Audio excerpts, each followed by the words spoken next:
यमुना किनारे स्थित वृंदावन धाम श्री कृष्ण जी की लीलाओं से जुड़ा वह स्थान है जहाँ श्री कृष्ण जी गाय चराते थे और बंसी बजाया करते थे। वैसे तो यहाँ कण कण में श्री राधा कृष्ण जी का वास है, लेकिन कुछ प्रमुख स्थान ऐसे हैं जहाँ दूर दूर से दर्शनार्थी दर्शन करने आते हैं। वृंदावन के प्रमुख दर्शनीय स्थलों पर यह हमारा तीसरा एपिसोड है, जिसमें हमने 8 प्रमुख स्थानों के दर्शन कराए हैं और उनके बारे में बताया है। पहले 2 एपिसोड आप हमारे चैनल पर जाकर देख सकते हैं। तो चलिए देखते हैं वृंदावन धाम के प्रमुख दर्शनीय स्थल। राधा रानी मानसरोवर, यह एक सरोवर है जो वृंदावन से 5 किलोमीटर की दूरी पर है। वृंदावन से श्री राधा रानी मानसरोवर जाने के लिए आपको यमुना पार करनी होती है।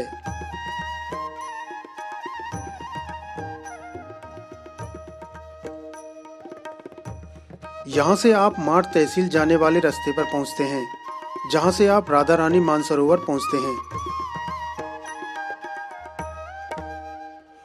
मानसरोवर के पास कई मंदिर स्थापित किए गए हैं, जिनमें से एक मंदिर श्री गोपेश्वर महादेव जी का मंदिर है। ये राधा रानी का मंदिर है और ये सामने मानसरोवर है। इस पूरे क्षेत्र को राधा रानी मानसरोवर के नाम से ही जाना जाता है। यहाँ राधा रानी भगवान कृष्ण से महारास में मान करके यानी रूठ के विराजमान है। भगवान कृष्ण से रूठ के आई हैं तो उनकी प्रेम विरह में उनके नेत्रों से आंसू बहे हैं। उन आंसुओं से ये सरोवर बना और ये सरोवर मानसरोवर कहलाया। पूर्णिमा और अमावस्या पर विशेष रूप से यहाँ मेला लगता है। अपनी ग्रामीण श्रद्धालुओं की भारी मात्रा में लोग आते हैं और अपनी मनौती मानते हैं और दर्शन करके अपना वो करते हैं। यहाँ मूल रूप से फागुन बदी एकादशी को मेला लगता है, जिसमें राधा वल्लभ संप्रदाय के लोग यहाँ समाज गायन करने आते हैं और राधा अष्टमी का मेला बहुत धूमधाम से मनाया जाता है। मीराबाई मंदिर, श्री कृष्ण जी की अनन्य भक्त मीराबाई को कौन नहीं जानता। आज से लगभग 550 वर्ष पहले सन 1524 से 1539 तक मीराबाई 15 वर्ष तक वृंदावन में रही थी। यहाँ आज भी उनकी वह भजन कुटी सुरक्षित है, जहाँ मीराबाई घंटों श्री कृष्ण जी की भक्ति किया करती थी। इसी भजन कुटी में श्री कृष्ण जी उन्हें दर्शन भी दिया करते थे। मीराबाई जी के देवर ने उन्हें मारने के लिए फूलों की टोकरी में सांप रखकर भेजा था, जो शालिग्राम में बदल गया। वह शालिग्राम आज भी इस मंदिर में रखा हुआ है। इसके अलावा इस मंदिर में श्री राधा रानी, श्री कृष्ण जी और माता मीराबाई की सुंदर प्रतिमा स्थापित हैं। यह मंदिर निधिवन और शाहजी मंदिर के पास स्थित है और इस मंदिर की देखभाल यहाँ के सेवायत श्री प्रद्युम्न प्रताप सिंह जी करते हैं। सन 1979 में बनी सुपरहिट फिल्म मीरा में मीराबाई का किरदार निभाने वाली अभिनेत्री और मथुरा की सांसद हेमा मालिनी मीराबाई जी की भक्ति से प्रभावित होकर लगभग 20 वर्षों से इस मंदिर में दर्शन करने आती हैं।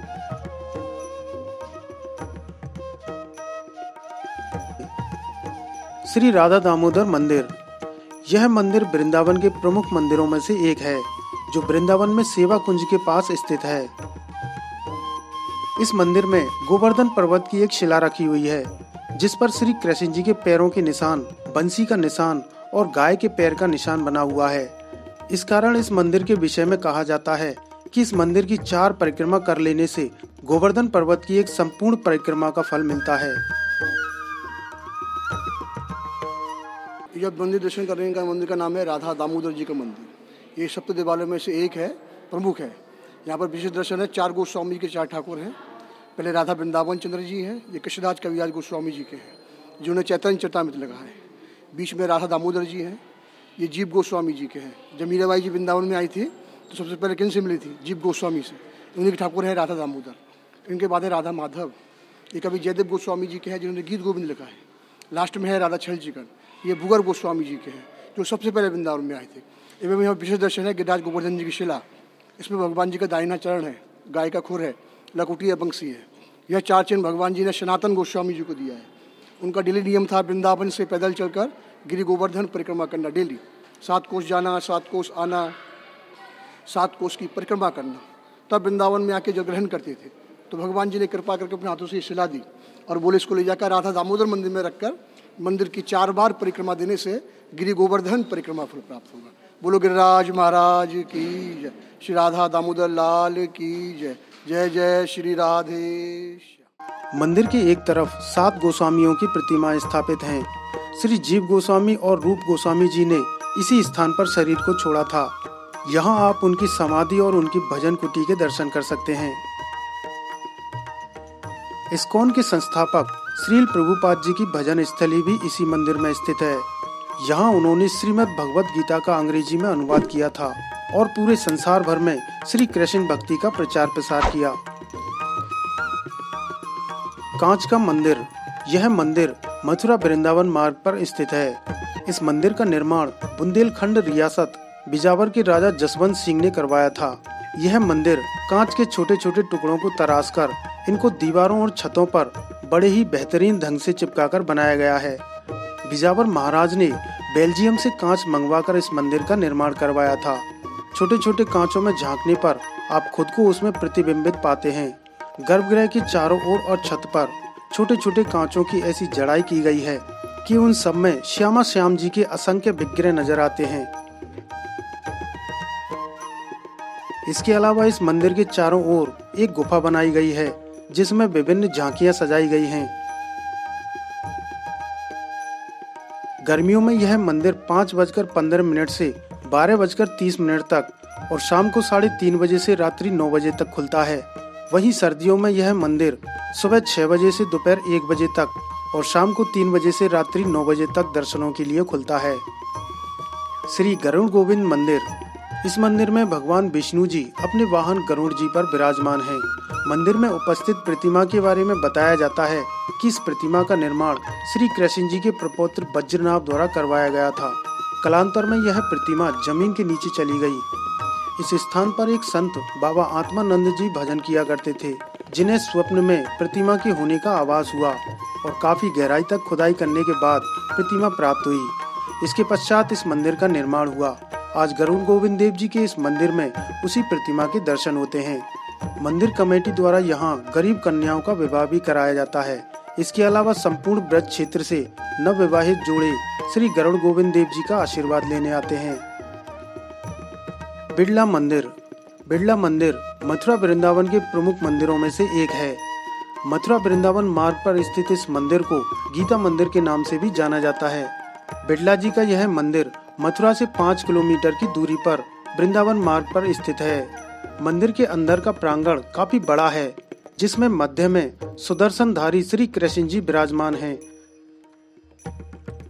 दाएं तरफ श्री हरि विष्णु जी और लक्ष्मी जी विराजमान हैं और बाईं ओर श्री सीताराम जी विराजमान हैं।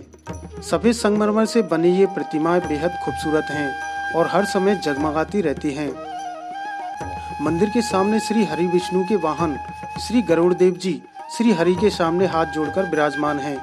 मंदिर के बाएं हिस्से में लाल पत्थर से बना एक ऊंचा स्तंभ है, जिसे गीता स्तंभ कहा जाता है, क्योंकि इस स्तंभ के ऊपरी भाग में संपूर्ण गीता के अध्याय और 700 श्लोक अंकित हैं, जबकि स्तंभ के निचले भाग में वेदों और उपनिषदों से संबंधित जानकारी दी गई है।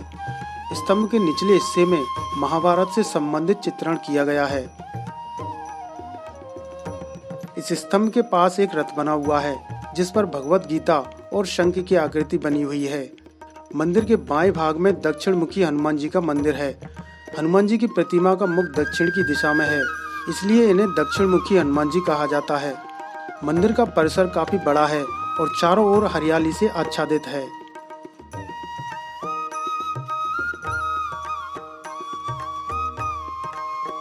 जयपुर मंदिर। यह एक विशाल मंदिर है, जिसका निर्माण 1917 में जयपुर के महाराजा माधव सिंह ने करवाया था। यह मंदिर मथुरा से वृंदावन जाने वाले मार्ग पर स्थित है। यह मंदिर ब्रज के सबसे बड़े मंदिरों में से एक है। मंदिर की दीवारों, खंभों और दरवाजों पर राजस्थानी शैली में की गई नक्काशी देखने को मिलती है। कला की दृष्टि से यह मंदिर उत्तर भारत का प्रमुख मंदिर है। मंदिर के गर्भगृह के सामने एक बड़ा प्रांगण है, जिसमें 16 विशाल खंभे हैं। मंदिर के मध्य में श्री राधा माधव जी की प्रतिमा स्थापित है। इन्हीं के बाईं ओर आनंद बिहारी जी राधा रानी और अष्ट सखियों के साथ विराजमान हैं और दाईं ओर ठाकुर जी के 23वें अवतार श्री हंस गोपाल महाराज जी की प्रतिमा स्थापित है। जिनके बगल में नारद जी और ब्रह्मा जी के 4 मानस पुत्रों के दर्शन होते हैं।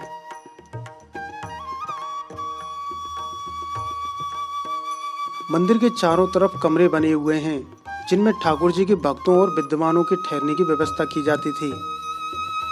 यह मंदिर इतना विशाल है कि आपको दूर से ही आकर्षित कर लेता है।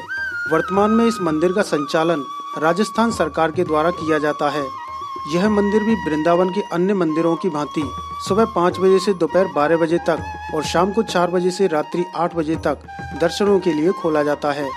वृंदावन के प्रमुख दर्शनीय स्थलों का यह वीडियो आपको कैसा लगा, कमेंट सेक्शन में जरूर बताइएगा। वीडियो पसंद आया हो तो इसे लाइक कीजिए और दोस्तों व परिवार के साथ भी शेयर कीजिए। दोस्तों, इस चैनल पर हम आपको संपूर्ण ब्रज यात्रा करा रहे हैं। अगर आपने अभी तक हमारे YouTube चैनल इंडियन रील्स को सब्सक्राइब नहीं किया है तो अभी सब्सक्राइब करके घंटी वाला बटन दबाइए और घर बैठे यात्रा का आनंद लीजिए। तो मिलते हैं वृंदावन यात्रा के अगले एपिसोड में। जय श्री राधे कृष्ण।